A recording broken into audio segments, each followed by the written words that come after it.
අද මම අරගත්තේ demo කම්පැනියෙන් මාර්කෝ polo 712 ඇමති බස් රථයක්. මම පළවෙනිම උද්ගිර බස් රථ ආයතනික සේවය කෙරුවා අවුරුදු 25ක් පමණ. ඉන්පසු මටමයි කියලා බස් රථයක් ගැනීම සඳහා ඩිමෝ ආයතනයට ළඟා වෙලා ඒ ආයතනයෙන් 2017 අග වගේ බස් රථය විදී ගත්තා.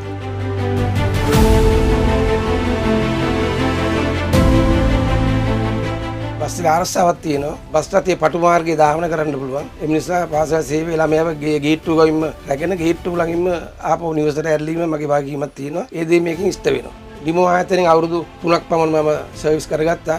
පරණ බස් එකේ 2017 සිට කිසිම එන්ජින් රිපෙයාර් එකක් මට අවශ්‍ය වුණේ නැහැ. ඔයිල් මාරුව, ටයර් උලම් බැලීමක්, නියම සුදුසු වෙලාවට සර්විස් කිරීමක්, සේදලා කිරීමක් තමයි මම අතින් 100% මම කරලා තියෙනවා. ඉක්මනට මගේ අතට බස් එක පාසු වෙලාවට ලැබෙන්න සැලසුවා. වෙලාව කලාවට වැඩ හරියට කෙරුවා.